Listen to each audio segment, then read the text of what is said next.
شروع اللہ کے نام سے جو بڑا مہربان نہایت رحم کرنے والا ہے۔ بھائیوں اور بہنوں، نماز فجر کے بعد یہ تسبیح پڑھنا اپنا معمول بنا لیں، کیونکہ فجر کے بعد یہ تسبیح نبی علیہ الصلاۃ والسلام خود پڑھا کرتے تھے۔ اس تسبیح میں دنیا اور آخرت کے قیمتی خزانے چھپے ہیں، اس میں وہ راز چھپے ہیں۔ اس لیے اللہ تعالیٰ نصیب والوں کو یہ تسبیح پڑھنے کی توفیق دیتا ہے۔ آج آپ کی خدمت میں ایک انتہائی اہم اور روحانیت پر مبنی تسبیح کا عمل پیش کر رہا ہوں۔ یہ ایک ایسی تسبیح ہے جس کے اندر دنیا اور آخرت کے بے شمار خزانے پوشیدہ ہیں، اور وہ راز جنہیں اللہ کریم نے نصیب والوں کے لیے مخصوص فرما دیا ہے۔ یہ راز وہ ہیں جو فجر کی نماز کے بعد پڑھی جانے والی تسبیح کے اندر چھپے ہیں، اور اس تسبیح کو حضور پاک صلی اللہ علیہ وسلم بھی کثرت کے ساتھ پڑھا کرتے تھے۔ نماز فجر کے بعد یہ تسبیح آپ نے لازمی پڑھنی ہے، کیونکہ یہ وہ تسبیح ہے جو دل کی گہرائیوں سے اٹھتی ہے اللہ کے نام سے، اور امید ہے کہ یہ پیغام ہر اس دل تک پہنچے گا جو سچائی کی تلاش میں ہے، ہر اس جان کو روشنی پہنچے گی جو اللہ کی رضا کی راہ میں سرشار ہے۔ تو ناظرین، سب سے پہلے یہ جاننا ضروری ہے کہ نماز فجر دن کا آغاز، روشنی کی پہلی کرن، سناٹے کی آسودگی اور اللہ کی رحمت کی برسات ہے۔ مزید آگے بڑھنے سے پہلے آپ تمام بہن بھائیوں کو بتاتا چلوں کہ وہ تمام بہن بھائی جنہوں نے درخواست کی تھی کہ خصوصی اجتماعی دعا میں ان کا نام لے کر دعا کروائی جائے، الحمدللہ ان تمام بہن بھائیوں کے لیے خصوصی طور پر دعا کروائی گئی ہے۔ مزید جو بھائی بہن چاہتے ہیں کہ ان کے لیے، ان کے بہن بھائیوں کے لیے، ان کے پیاروں کے لیے ہماری خصوصی اجتماعی دعا میں نام لے کر دعا کروائی جائے، وہ لوگ بھی اپنا نام نیچے کمنٹ باکس میں لکھ سکتے ہیں۔ انشاءاللہ ان سب کے لیے بھی خصوصی اجتماعی دعا میں نام لے کر دعا کروائی جائے گی۔ تو بھائیوں اور بہنوں، فجر کا وقت وہ وقت ہے جب انسان کا دل اللہ کے سب سے زیادہ قریب ہوتا ہے، تغافل اور دنیاوی مشاغل ختم ہوتے ہیں، ہر چیز میں اللہ کی عظمت اور خلقت کا سب سے بہترین اور عمدہ اظہار ہوتا ہے۔ ایسے وقت میں جو تسبیح پڑھی جائے وہ نہ صرف دل کی تسکین کا ذریعہ بنتی ہے، بلکہ روحانی اور دنیاوی دونوں طرح کے فوائد سے مالا مال ہوتی ہے۔ یہی وہ وقت ہے جب اللہ کریم کو انسان کی التجائیں زیادہ قبولیت سے سنائی دیتی ہیں، جب سناٹے کی خلوت میں بندہ اپنے خالق کے سامنے عاجزی اور خضوع کے ساتھ کھڑا ہوتا ہے۔ ناظرین، یہی وہ وقت ہے جو سب سے زیادہ بابرکت ہے۔ یہ وہ لمحات ہیں جن میں اللہ تعالیٰ کی خاص رحمتیں نازل ہوتی ہیں۔ جب ایک بندہ نیند کو، آرام کو چھوڑ کر اللہ کے سامنے جھکتا ہے تو آسمانوں سے رحمت کے دروازے کھل جاتے ہیں، اور فجر کی نماز صرف ایک عبادت نہیں ہے، یہ بندے کی زندگی میں نئی روشنی، نئی امید اور ایک نئی برکت کا آغاز ہوتی ہے۔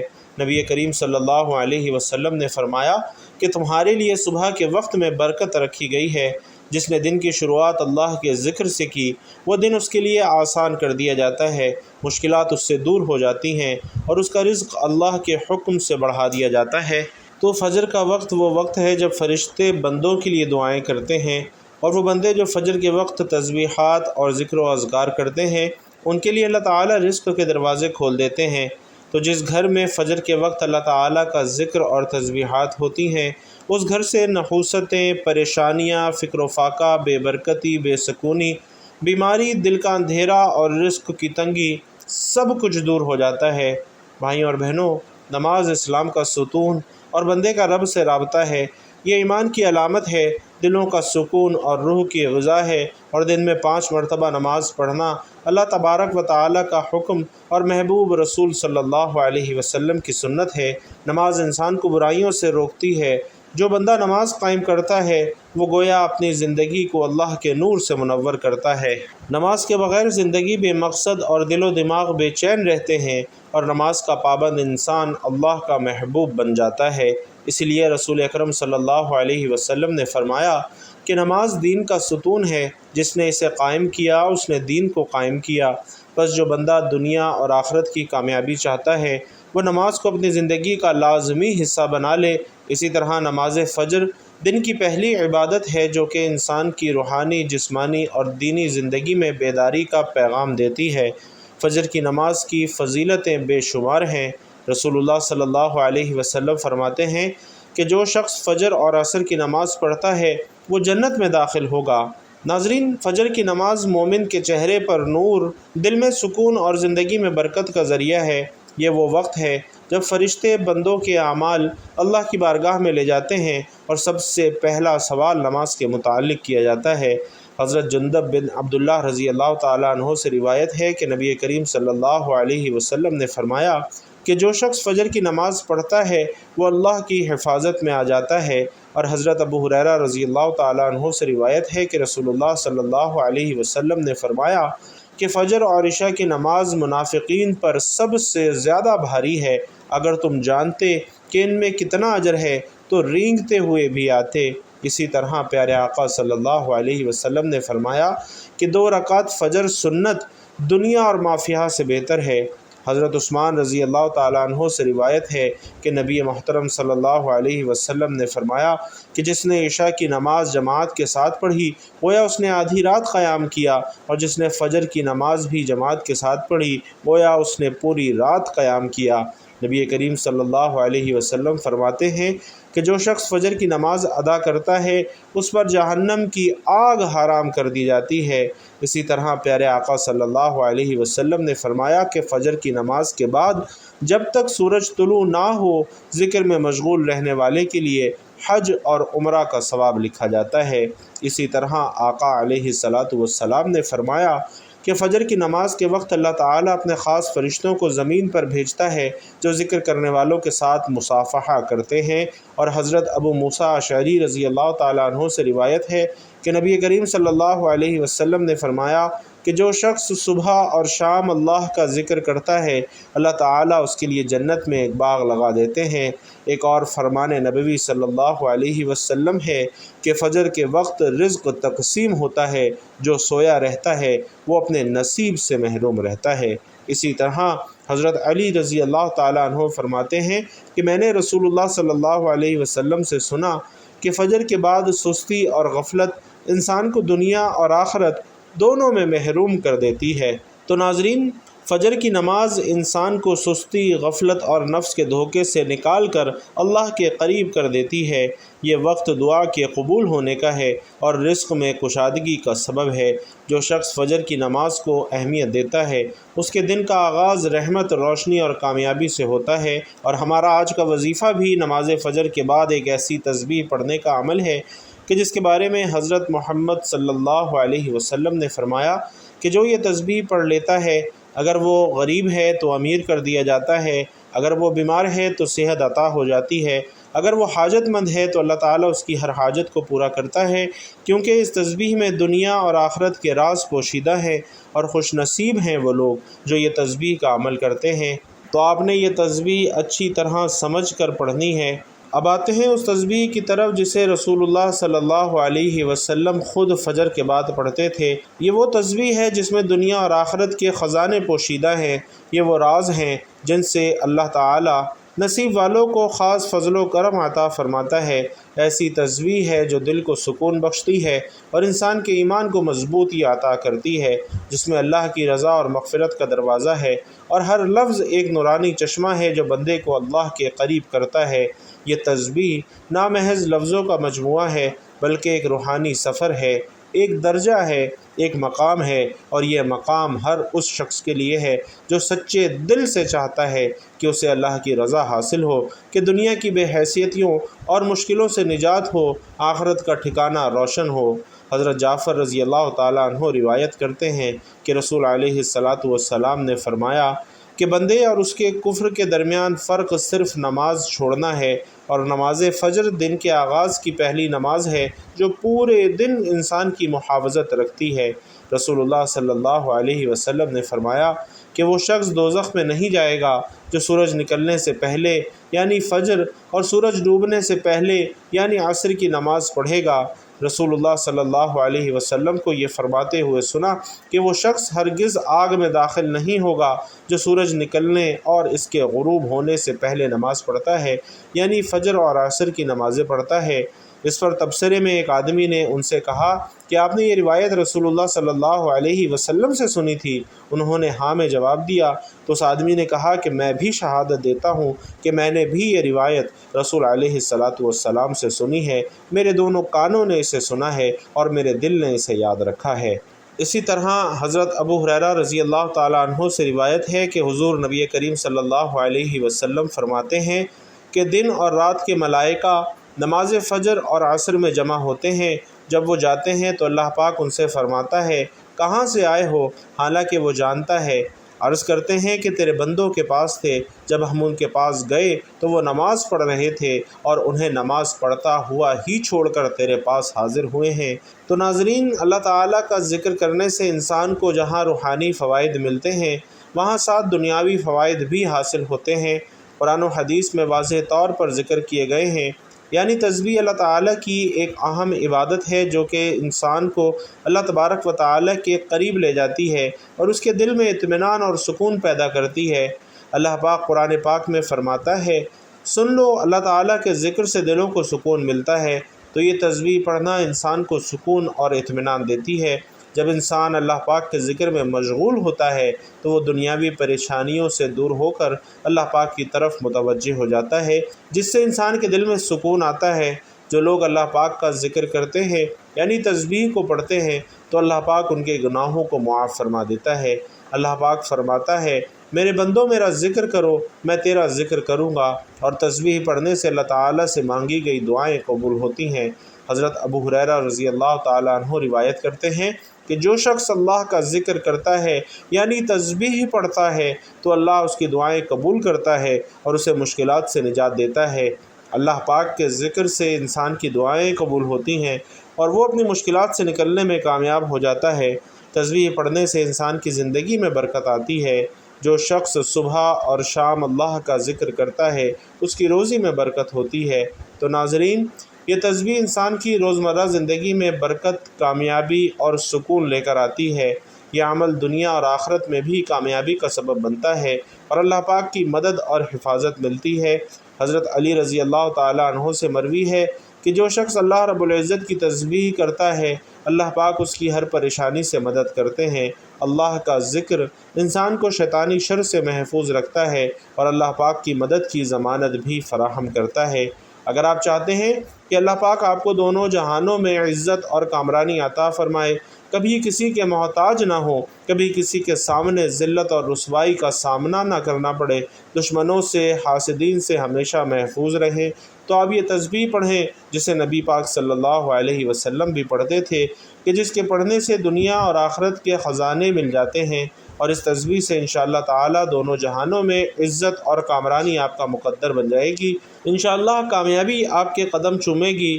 جب کبھی کوئی اپنی زندگی کو سمجھنے کی کوشش کرتا ہے اسے اس حوالے سے مختلف قسم کی آراء سننے کو ملتی ہیں۔ اللہ تبارک و تعالی نے قرآن مجید میں اس حوالے سے بہت ہی واضح اور خوبصورت باتیں ارشاد فرمائی ہیں۔ اللہ تعالی سورۃ المومنون میں ارشاد فرماتے ہیں، تو کیا تم نے سوچ لیا کہ بے شک ہم نے تمہیں پیدا کیا بے مقصد ہی، اور بے شک ہماری طرف تم نہیں لوٹائے جاؤ گے؟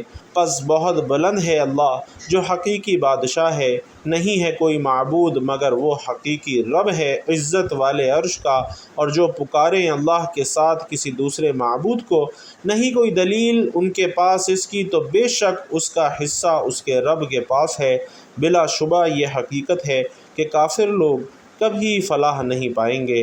اسی طرح سورۃ الذاریات میں اللہ تبارک و تعالی نے انسانوں اور جنوں کی تخلیق کے مقصد کو نہایت اہم اور واضح انداز میں ارشاد فرمایا۔ اللہ رب العالمین فرماتے ہیں، اور میں نے نہیں پیدا کیا جنوں اور انسانوں کو مگر اس لیے کہ وہ میری عبادت کریں۔ تو تمام آیات پر غور و فکر اور تدبر کرنے کے بعد یہ بات اچھی طرح سمجھ آ جاتی ہے کہ تخلیق انسانیت کا مقصد در حقیقت اللہ تعالیٰ کی معرفت حاصل کرنا، اس کی بندگی اور عبادت کو بجا لانا ہے۔ ان عبادات کو بجا لانے کے مختلف طریقے کتاب اور سنت میں مذکور ہیں، جن میں انتہائی خوبصورت اور سب سے آسان ترین طریقہ اللہ تبارک و تعالیٰ کا مسلسل ذکر ہے۔ ذکر الہی انوار کی کنجی ہے، بصیرت کا آغاز ہے اور جمال فطرت کا اقرار ہے، حصول علم کا جال ہے، تماشاہ گہے ہستی کی جلوہ آرائیوں اور حسن آفرینیوں کا اقرار ہے۔ ذاکر کے ذکر میں، زاہد کی فکر میں خالق کائنات کی جھلک نظر آتی ہے، اور ذکر الہی دراصل خالق حقیقی سے ہی رابطے کی شکل ہے۔ محترم ناظرین، آج ہم گناہوں کے سمندر میں غرق ہیں، قدم قدم پر رب کریم کی نافرمانیاں کر رہے ہیں۔ ہماری صبحیں، ہماری شامیں، ہماری راتیں معصیتوں سے آلودہ ہیں۔ شیطان کے چنگل میں پھنس کر ہم اپنے رحیم اور مہربان پروردگار کی بغاوت کے مرتکب ہو رہے ہیں۔ دنیا کی محنت نے ہمیں آخرت سے غافل کر رکھا ہے۔ اس فانی، عارضی اور ختم ہو جانے والی زندگی کو نظر بنایا ہوا ہے۔ خوف خدا، فکر آخرت اور بارگاہ الہی میں حاضری کا احساس معدوم ہوتا جا رہا ہے، اور نتیجہ ہمارے سامنے ہے۔ گناہوں پر شرمسار ہونا، اپنی لغزش کا اقرار کرنا اور اپنے جرم کا اعتراف کرنا، بھائیوں اور بہنوں، وہ بابرکت اور مبارک عمل ہے جس کا توڑ شیطان کے پاس بھی نہیں ہے۔ امام اوزاعی رحمۃ اللہ علیہ فرماتے ہیں کہ ابلیس نے اپنے چیلوں سے کہا کہ تم انسانوں کو کس طرح گمراہ کرتے ہو؟ وہ کہنے لگے، ہم ہر طریقے اور ہر کوشش سے انہیں گمراہ کرتے ہیں۔ ابلیس نے جواب میں پوچھا کہ استغفار کے بارے میں بھی تم نے انہیں گمراہ کیا ہے؟ یہ سن کر ابلیس کے چیلوں نے کہا کہ استغفار تو وہ عمل ہے جو توحید باری تعالیٰ کے ساتھ جڑا ہوا ہے، اس پر ہمارا زور کیسے چل سکتا ہے؟ تو ابلیس نے کہا کہ میں انسانوں کے درمیان ایسی چیز پھیلاؤں گا جس پر انہیں استغفار کرنے کی نوبت ہی نہیں آئے گی۔ اور امام اوزاعی رحمۃ اللہ علیہ فرماتے ہیں کہ شیطان نے انسانوں میں خواہشات اور تمناؤں کو پھیلا دیا جسے کوئی گناہ نہیں سمجھتا اور پھر اس پر استغفار بھی نہیں کرتا۔ حضرت ابو سعید رضی اللہ تعالیٰ عنہ کی روایت ہے کہ جناب رسول اللہ صلی اللہ علیہ وسلم نے فرمایا کہ بے شک شیطان نے حق تعالیٰ سے کہا تھا کہ اے میرے رب، تیری عزت کی قسم، میں ہمیشہ تیرے بندوں کو گمراہ کرتا رہوں گا جب تک ان کی روحیں ان کے جسموں میں موجود رہیں گی۔ اور جواب میں اللہ رب العالمین نے ارشاد فرمایا تھا کہ میری بھی عزت کی قسم، میرے جلال کی قسم، میرے بلند مرتبے کی قسم، جب تک میرے بندے مجھ سے مغفرت طلب کرتے رہیں گے میں انہیں معاف کرتا رہوں گا۔ تو محترم ناظرین، آئیے اب آپ کو بتاتے ہیں وہ تسبیح جو آپ نے نماز فجر کے بعد پڑھنی ہے، جسے حضور علیہ الصلاۃ والسلام بھی نماز فجر کے بعد پڑھا کرتے تھے، کہ جس میں دنیا اور آخرت کے قیمتی خزانے چھپے ہیں، بہت سے راز پوشیدہ ہیں، اور نصیب والے ہی یہ تسبیح پڑھتے ہیں اپنے کسی مقصد کے لیے، کسی بھی مشکل یا پریشانی سے نکلنے کے لیے، خاص طور پر اللہ تعالیٰ کی فوری مدد حاصل کرنے کے لیے، راستے سے ہر رکاوٹ فوراً دور کرنے کے لیے، ہر ناممکن کام کو ممکن کرنے کے لیے۔ الغرض اس تسبیح کو کسی بھی حاجت کے لیے پڑھنا ہے تو سب سے پہلے آپ نے نماز فجر ادا کرنی ہے، اور اس کے بعد آپ نے درود پاک پڑھنا ہے۔ اللہم صلی علی محمد وعلی آل محمد کما صلیت علی ابراہیم وعلی آل ابراہیم انک حمید مجید۔ اللہم بارک علی محمد وعلی آل محمد کما بارکت علی ابراہیم وعلی آل ابراہیم انک حمید مجید۔ درود پاک پڑھنے کے بعد آپ نے سب سے پہلے اپنی نیت کرنی ہے، اور اس کے بعد آپ نے اعوذ باللہ من الشیطان الرجیم بسم اللہ الرحمن الرحیم پڑھ کر وظیفے کا آغاز کرنا ہے، اور سب سے پہلے اللہ پاک کے ناموں کی تسبیح کرنی ہے، اور اللہ پاک کے یہ 3 نام یا اللہ، یا رزاق، یا وہاب ہیں، ان کا ورد شروع کر دینا ہے، اور ان 3 ناموں کو آپ نے 101 مرتبہ پڑھنا ہے۔ حضرت علی رضی اللہ تعالیٰ عنہ سے مروی ہے کہ اگر تم پریشان ہو تو اللہ کے نام کا ذکر کثرت سے کیا کرو، یا تسبیح کرو تو اللہ تعالیٰ اس کی تمام مشکلات آسان کر دیتا ہے۔ اس لیے یا اللہ، یا رزاق، یا وہاب کا ذکر پڑھتے رہیں۔ اللہ تعالیٰ کے یہ تینوں مبارک ناموں کا ذکر کرنے کے بعد آپ نے آج کے عمل کی تسبیح پڑھنی ہے۔ آپ نے سبحان اللہ و بحمدہ، سبحان اللہ العظیم و بحمدہ، استغفر اللہ کا ورد کرنا ہے، اور یہ وہ کلمات ہیں جو نبی کریم صلی اللہ علیہ وسلم نماز فجر کے بعد کثرت سے پڑھا کرتے تھے۔ ان کلمات میں اللہ کی پاکیزگی کا اظہار ہے، اس کے شکر کی علامت ہے، اس سے بخشش کی درخواست ہے، تو اس کی آپ نے ایک مکمل تسبیح پڑھنی ہے، یعنی پورے 100 دفعہ آپ نے ان کلمات کی تسبیح پڑھنی ہے، اور اس کے بعد آپ نے قرآن پاک کی ایک بہت ہی مختصر لیکن جامع ترین صورت یعنی سورۃ الکوثر کو 3 مرتبہ پڑھنا ہے، اور 3 مرتبہ سورۃ الکوثر پڑھنے کے بعد آپ نے اتنا ہی درود پاک پڑھ لینا ہے جتنا وظیفہ شروع کرنے سے پہلے پڑھا تھا۔ میرے بھائیوں اور بہنوں، بہت ہی کمال کا عمل ہے، بہت ہی مجرب وظیفہ ہے۔ آپ نے اسے نماز فجر کے بعد لازمی پڑھنا ہے۔ اس تسبیح کو اپنا معمول بنا لینا ہے۔ اس تسبیح میں دنیا اور آخرت کے راز اور کامیابی پوشیدہ ہے۔ انشاءاللہ فیصلے آپ کے حق میں ہوں گے، جیسا آپ چاہیں گے انشاءاللہ ویسا ہی ہوگا۔ اللہ رب العزت سے دعا ہے کہ ہم سب کو نیکی کی بات سننے، سمجھنے اور اس پر عمل کرنے کی طاقت اور توفیق مرحمت فرمائے۔ میرا سنانا اور آپ کا سننا اپنی بارگاہ میں قبول و منظور فرمائے، آمین یا رب العالمین۔ بھائیوں اور بہنوں، آخر میں آپ سے گزارش ہے کہ اللہ تعالیٰ کے 99 ناموں میں سے ایک انتہائی طاقتور صفاتی نام یا رحمانو کمنٹ باکس میں تحفتاً ضرور لکھتے جائیں، کیونکہ جب رب کریم کو اس طاقتور صفاتی نام سے پکارا جاتا ہے تو رب کریم کی رحمت جوش میں آ جاتی ہے، اور پھر رب کریم سے جو کچھ مانگا جائے رب کریم ضرور عطا فرماتا ہے۔